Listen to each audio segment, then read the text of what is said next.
আমাদের জীবনে যখন কোনো অশান্তি সমস্যা আসে আমরা নিরাশ হয়ে যাই, ভেঙে পড়ি। মনে হয় সুখ শান্তি আমাদের জীবনে নেই, জীবনের সব কিছু শেষ। কিন্তু আমরা ভুলে যাই যে সুখ দুঃখ জীবনের একটা অংশ। আজ সুখ আছে তো কাল দুঃখ, পরিবর্তন সংসারের নিয়ম। ভগবান শ্রীকৃষ্ণ বলেছিলেন, পরিবর্তন সংসারের নিয়ম। প্রকৃতিতে যেভাবে দিন রাত্রি হয় সেভাবে মানুষের জীবনেও সুখ ও দুঃখ আসে, কারণ আমরা মনুষ্য প্রকৃতির একটা অংশ। যেভাবে দিন হলে আমাদের আলোর প্রয়োজন হয় না, কিন্তু যখন রাত্রি নেমে আসে তখন আমাদের ঘর রাস্তা আলোকিত করার জন্য আলো জ্বালানির প্রয়োজন হয়। সেইভাবে আমাদের জীবনে যখন সুখ শান্তি থাকে তখন আমরা দুঃখের কথা ভুলে যাই, কিন্তু যখন দুঃখ অশান্তি আসে আমরা নিরাশ হয়ে যাই। কিন্তু সেই দুঃখের সময় মনকে নিরাশ না করে শান্ত হয়ে সেই সমস্যা দূর করার পথ বের করা, নিরাশ না হয়ে আমাদের জীবনের সমস্যার কারণ খুঁজে বের করা দরকার। মনে রাখতে হবে যে মানুষের কাছে কিছুই অসম্ভব নয়। একটি সত্যি ঘটনার উপর গল্প বলি। একটি গ্রামে রামু নামে একটি ছেলে থাকত। ছেলেটি পড়াশুনোতে খেলাধুলোতে অত্যন্ত মেধাবী ছিল। তার পরিবারে মা বাবা এক বোনের এক সুন্দর পরিবার। রামুর বাবা একজন সবজি ব্যাপারী ছিলেন। সবজি বিক্রি করে যা টাকা রোজগার করতেন তাদের সংসার ভালোভাবেই চলে যেত। একদিন হঠাৎ রামুর বাবা অসুস্থ হয়ে পড়েন। ডাক্তারের কাছে নিয়ে যাওয়া হলে রামুর বাবাকে ডাক্তার বলে দিলেন যে তিনি আর কাজকর্ম করতে পারবেন না। অসুস্থতার জন্য রামুর বাবা আর বাজারে সবজি বিক্রি করার জন্য যেতে পারেন না। যা জমানো টাকা পয়সা ছিল তা রামুর বাবার চিকিৎসাতে সব খরচ হয়ে যায়। এদিকে রামুর আর তার বোনের পড়াশোনার খরচ, রামুর বাবার ওষুধের খরচ, সংসারের খরচ চালানো কষ্টকর হয়ে পড়ে। উপায় না দেখে রামুর মা প্রথমে পাড়া প্রতিবেশীদের আপনজনদের কাছ থেকে টাকা ধার নেন। তারপর আর কেউ টাকা ধার দিতে রাজি হয় না। এতে রামুর পড়াশোনাতেও দূরের কথা, ঘরে একবেলা চাল জোগাড় করা কষ্ট হয়ে যায়। রামুর পড়াশোনার প্রতি খুব আগ্রহ ছিল, কিন্তু তার এই অভাব অনটনে পড়াশোনা বন্ধ হয়ে যাবে তা সে কিছুতেই মেনে নিতে পারছিল না। তাই সে মনে মনে এই সমস্যাটি থেকে বের হওয়ার পথ খুঁজছিল। সে সবসময় বসে বসে চিন্তা করতে থাকে কি করা যায়। তাই একদিন সিদ্ধান্ত নিল যে সে এখন থেকে তার বাবার মতো সবজিও বিক্রি করবে এবং তার সাথে পড়াশোনাও করবে। রামু তখন ক্লাস 10ম শ্রেণীতে পড়তো। তার এই কথা সে তার মাকে বলল, কিন্তু সমস্যা হলো সবজি শহর থেকে কিনে এনে বিক্রি করতে হবে, তার জন্য টাকার দরকার। রামু তার একজন বন্ধুর কাছে গেল এবং সব কথা খুলে বলল, আর কিছু টাকা ধার দেওয়ার জন্য বলল, আর 1 মাসের মধ্যে তার টাকা ফেরত দিয়ে দেবে সেই শর্তে টাকা নিয়ে আসে। তারপর দিন রামু সকালে খুব ভোরে উঠে শহরে চলে গেল সবজি ক্রয় করার জন্য। সবজি কিনে নিয়ে আসে, সবজি রেখে স্কুলে যায়। বিকেলে স্কুল থেকে এসে বই রেখে খাওয়া দাওয়া করে বাজারে চলে যায় সবজি বিক্রি করার জন্য। সবজি বিক্রি করে রাত্রে ঘরে আসে, খাওয়া দাওয়া সেরে আবার পড়তে বসে। 1-2 ঘন্টা পড়াশোনা করে ঘুমিয়ে পড়ে, কারণ আবার সকালে উঠে তাকে শহরে সবজি ক্রয় করতে যেতে হবে। এইভাবে রামুর দিন চলতে থাকে। ধীরে ধীরে রামুর ঘরের অভাব দূর হয়ে গেল। তার বোন আবার স্কুল যেতে শুরু করে। তার অসুস্থ বাবার চিকিৎসা ভালোভাবে চলছে। যাদের থেকে টাকা নিয়েছিল সবাইকে দিতে শুরু করলো। তার বন্ধুর টাকাও কথা মতো ফেরত দিয়ে দিল। কয়েক বছর পর রামু একজন নামি দামি ব্যবসায়ী হয়ে গেল। এখন তার গ্রামে 3-3টে সবজির দোকান। সবগুলি দোকানে দেখাশোনা করার জন্য লোকও রেখেছে। তার সাথে তার পড়াশোনাও শেষ করেছে। তাই জীবনে যখনই সমস্যা আসে তখন ভয় না পেয়ে, নিরাশ না হয়ে সেই সমস্যা থেকে বের হওয়ার পথ বের করতে হয়। মনে রাখতে হবে যে সুখ দুঃখ জীবনের একটা অংশ। আজ দুঃখ থাকলে কাল সুখ থাকবেই, কাল সুখ আসবেই আপনার জীবনে। যে কোনো কাজ শুরু করার আগে তার সাফল্যের আশা করবেন না। কারণ যদি আপনি সেই কাজে বিফল হয়ে যান, তখন আপনার সেই কাজে আর মন বসবে না, আর সেই কাজে আপনি আর সফলও হতে পারবেন না। তাই যে কোনো কাজ করতে হয় মনোযোগ সহকারে, ফলের আশা না করে। আর যখনই ফলের আশা চিন্তা না করে কাজ করা হয়, তখনই সাফল্য আসে। গীতায় বলা হয়েছে, অহংকার বিনাশের মূল কারণ। এই পৃথিবীতে মানব জীবনের সবচেয়ে বড় শত্রু হলো অহংকার। অহংকার মানব জীবনকে ধ্বংস করে দেয়, ঈশ্বর প্রাপ্তি থেকে বঞ্চিত করে। অহংকার আপনার মহৎ কাজে বাধা উৎপন্ন করে। তাই অহংকার মানব জীবনকে ধ্বংস করার পূর্বে অহংকারকে ধ্বংস করে দেওয়া উচিত। যখন অর্জুনের মধ্যে অহংকার আসে, অর্জুন নিজেকে ত্রিলোকের সর্বশ্রেষ্ঠ ধনুর্ধর মনে করতে শুরু করেন। তাই অর্জুনকে তার অহংকার থেকে মুক্তি দেওয়ার জন্য হনুমানকে পাঠালেন স্বয়ং শ্রীকৃষ্ণ। হনুমান রামসেতুর ধারে বসে ধ্যান করছিলেন। এমন সময় অর্জুন সেই রামসেতুর পাশে যাচ্ছিলেন। হনুমানকে ধ্যানরত অবস্থায় দেখে জিজ্ঞাসা করলেন, আপনি কে?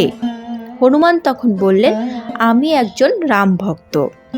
অর্জুন তখন জিজ্ঞাসা করলেন, রাম একজন সর্বশ্রেষ্ঠ ধনুর্ধারী ছিলেন, তবে তিনি কেন তার বাণ দিয়ে সেতু তৈরি করেননি? তিনি পাথর দিয়ে কেন সেতু তৈরি করলেন? হনুমান বললেন যে প্রভু রামের হাজার হাজার বানর সেনা ছিল, তাই বাণ দিয়ে তৈরি করা সেতু সেনাদের ভার সহ্য করতে পারবে না, তাই প্রভু রাম পাথর দিয়ে সেতু তৈরি করেন। এই কথা শুনে অর্জুন হাসতে শুরু করেন এবং বলেন, আমি ত্রিলোকের সর্বশ্রেষ্ঠ ধনুর্ধারী, আমার বাণ দিয়ে তৈরি সেতু কখনোই ভাঙবে না। তখন হনুমান বলেন, তোমার তৈরি সেতু আমি এখনই ভেঙে দিতে পারি।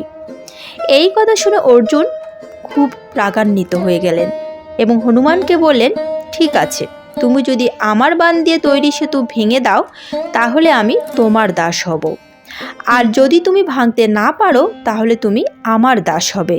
হনুমান রাজি হয়ে গেলেন। অর্জুন তার বাণ দিয়ে সেতু তৈরি করলেন, আর হনুমান তা পা দিয়ে সেতুর উপর হাঁটতেই সেই সেতু ভেঙে গেল। তা দেখে অর্জুনের এতদিনের অহংকার ভেঙে গুড়িয়ে গেল। হনুমান অর্জুনকে বললেন, হে অর্জুন, তুমি তোমার অহংকারের জন্য অনেক বড় পাপ করেছ, আর সেটা হলো প্রভু রামকে অপমান করেছ। অর্জুন বুঝতে পারল তার অহংকারের জন্য কত বড় পাপ সে করেছে। তাই অর্জুন তার বাণ দিয়ে আগুন জ্বালিয়ে নিজেকে অগ্নিদেবতার কাছে আত্মসমর্পণ করতে যাচ্ছিল। এমন সময় ভগবান শ্রীকৃষ্ণ প্রকট হয়ে অর্জুনকে বাধা দিলেন, হে অর্জুন, তুমি তোমার অহংকারকে বধ করার জন্য আমি হনুমানকে পাঠিয়েছিলাম। তোমাকে কুরুক্ষেত্রে যুদ্ধ করতে হবে, আর সেই যুদ্ধে তোমাকে জয়ী হতে হবে। আর তুমি যদি তোমার এই অহংকার নিয়ে যুদ্ধে নামো, তাহলে তুমি কখনোই যুদ্ধে জয়লাভ করতে পারবে না। তাই তোমার অহংকার নষ্ট করার প্রয়োজন ছিল। ভগবান শ্রীকৃষ্ণের বাণী থেকে আমরা এই শিক্ষা পাই যে মনে অহংকার থাকলে আমরা কোনো কাজে সফল হতে পারবো না। তাই জীবনে সফল হতে গেলে অহংকারকে নষ্ট করতে হবে মন থেকে। আমরা জীবনে এই নিয়ে দুঃখিত থাকি যে এর কারণ কি? আমরা সবাই এটাই সবসময় মনে করে থাকি, আমি অন্যদের থেকে অনেক বেশি কষ্টে আছি, অনেক বেশি দুঃখ আমার জীবনে কষ্ট সব সময় আমি বয়ে চলেছি। অন্যরা আমার থেকে অনেক সুখে আছে, শান্তিতে আছে, কিন্তু আমাদের এই চিন্তা সম্পূর্ণ ভুল। ভগবান আমাদের জন্মের সাথে সাথে জীবনে ভালোভাবে বেঁচে থাকার জন্য যা যা প্রয়োজন সব কিছু দিয়ে দিয়েছেন। ভগবান গৌতম বুদ্ধের এই গল্প থেকে সেটি আমরা বুঝতে পারব। গৌতম বুদ্ধ একবার তার শিষ্যদের সাথে একটি গ্রামে গিয়েছিলেন। সেই গ্রামের লোকেরা তাদের সমস্যা নিয়ে গৌতম বুদ্ধের কাছে যেত এবং তাদের সমস্যার সমাধান নিয়ে হাসি মুখে বাড়ি ফিরে আসতো। ওই গ্রামের রাস্তার ধারে একটি লোক বসে থাকতো এবং গৌতম বুদ্ধের কাছে আসা প্রতিটি লোককে খুব মনোযোগ সহকারে লক্ষ্য করত। সে এটা দেখে খুব অবাক হতো যে লোক তো আসে অনেক মন খারাপ নিয়ে, কিন্তু যখন তারা গৌতম বুদ্ধের দর্শন করে ফেরত যায়, তখন তারা অনেক খুশি এবং মুখে থাকতো অদ্ভুত একটা হাসি। তাই গরিব ব্যক্তিটি মনে মনে ভাবল, যদি আমিও আমার সমস্যার কথা গৌতম বুদ্ধের কাছে গিয়ে বলি তাহলে কেমন হয়। তাই সে গৌতম বুদ্ধের সাথে দেখা করতে চলে গেল। গিয়ে দেখল লোকজন লাইন দিয়ে দাঁড়িয়ে আছে এবং সবাই নিজের সমস্যার কথা বলছে এবং গৌতম বুদ্ধ হাসি মুখে তাদের সমস্যার সমাধান করে দিচ্ছেন। দেখতে দেখতে ওই গরিব ব্যক্তিটিরও নাম্বার এলো। সর্বপ্রথম ওই লোকটি গৌতম বুদ্ধকে প্রণাম করে বলল, বাবা, এই গ্রামে সবাই সুখী, একমাত্র আমি গরিব এবং দুঃখিত। তখন গৌতম বুদ্ধ হেসে বললেন, তুমি এই গ্রামে একমাত্র গরিব, সেটার একমাত্র কারণ হলো আজ পর্যন্ত তুমি কাউকে কিছু দাওনি। গৌতম বুদ্ধের এই কথা শুনে লোকটি অনেক অবাক হয়ে গেলেন এবং সে গৌতম বুদ্ধকে বলল, বাবা, আমি গরিব, অন্যকে দেওয়ার মতো আমার কাছে কি আছে?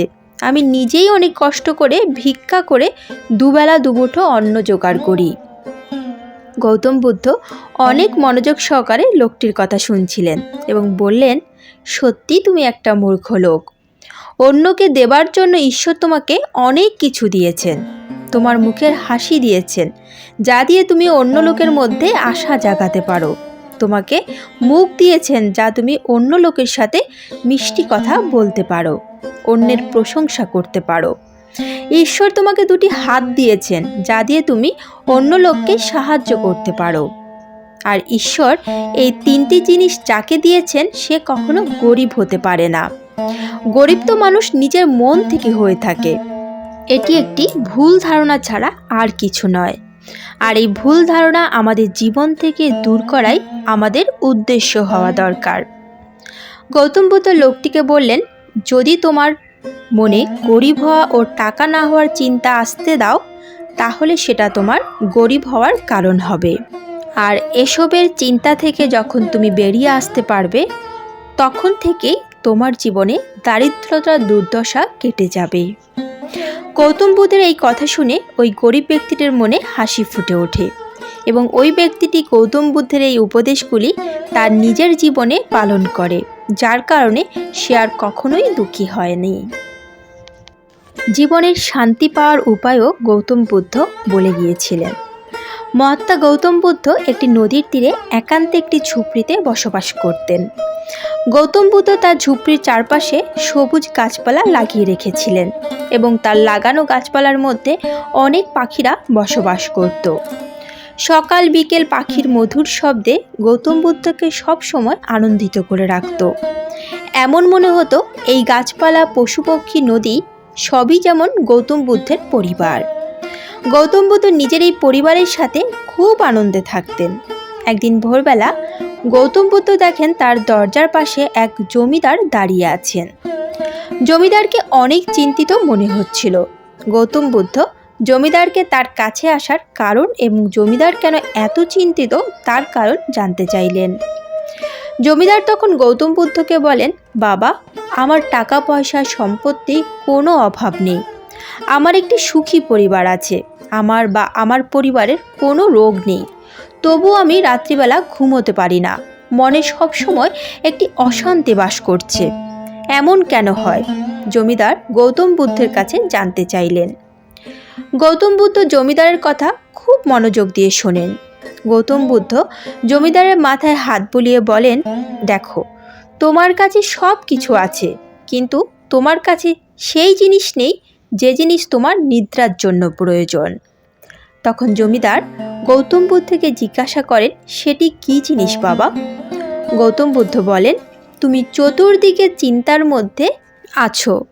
ধন সম্পত্তির চিন্তা, ব্যবসার চিন্তা, পরিবারের চিন্তা, শান্তি এবং চিন্তার মধ্যে সবসময় শত্রুতা থাকে। তখন জমিদার এই সমস্যা থেকে মুক্তি পাওয়ার কী উপায় তা গৌতম বুদ্ধের কাছে জানতে চাইল। গৌতম বুদ্ধ জমিদারকে বলেন, তুমি প্রকৃতি থেকে শিক্ষা নাও। প্রকৃতি তার গাছপালা, ফলমূল, জল, বাতাস, আলো, আকাশ, অনেক মূল্যবান সম্পদ চতুর্দিকে তার দুহাত দিয়ে ছড়িয়ে রেখেছে। গৌতম বুদ্ধ জমিদারকে বলেন, জমিদার, তুমি যদি প্রকৃতি থেকে প্রেরণা নিয়ে প্রকৃতির মতো নিজের জীবন গঠন করো, তাহলে দেখবে তোমার জীবনের সব চিন্তা, সব সমস্যা দূর হয়ে যাবে এবং রাত্রিতে ভালোভাবে নিদ্রাও হবে। জমিদার গৌতম বুদ্ধের কথা বুঝতে পারেন। জমিদার লোক কল্যাণের জন্য নিজেকে উৎসর্গ করে দিলেন এবং শান্তিতে জীবনযাপন করতে শুরু করেন। গৌতম বুদ্ধের এই গল্প থেকে একটি শিক্ষা পেলাম যে জ্ঞান ও ধন আপনি যত দান করবেন তার থেকে অনেক বেশি ফিরে পাবেন। ধন ও জ্ঞান দান করলে কখনো কমে যায় না। একদিন আপনার দান করা ধন ও জ্ঞান দ্বিগুণ হয়ে আপনার কাছেই ফিরে আসবে। আজকের মতো ভিডিওটি এখানেই শেষ করলাম। আশা করি আপনাদের ভালো লেগেছে। যদি ভালো লেগে থাকে তাহলে অবশ্যই একটি লাইক করবেন। যদি রাধা মাধবের পরম ভক্ত হন তাহলে কমেন্টে রাধা মাধবের জয়গান করতে ভুলবেন না যেন। এ ধরনের বিভিন্ন ধর্মীয় ভিডিও পেতে এবং নিয়মিত গীতাপাঠ শুনতে চ্যানেলটিকে অবশ্যই সাবস্ক্রাইব করবেন। তাহলে আজ এ পর্যন্তই, দেখা হচ্ছে পরবর্তী ভিডিওতে। ভালো থাকবেন, সুস্থ থাকবেন। জয় শ্রীকৃষ্ণ। রাধে রাধে।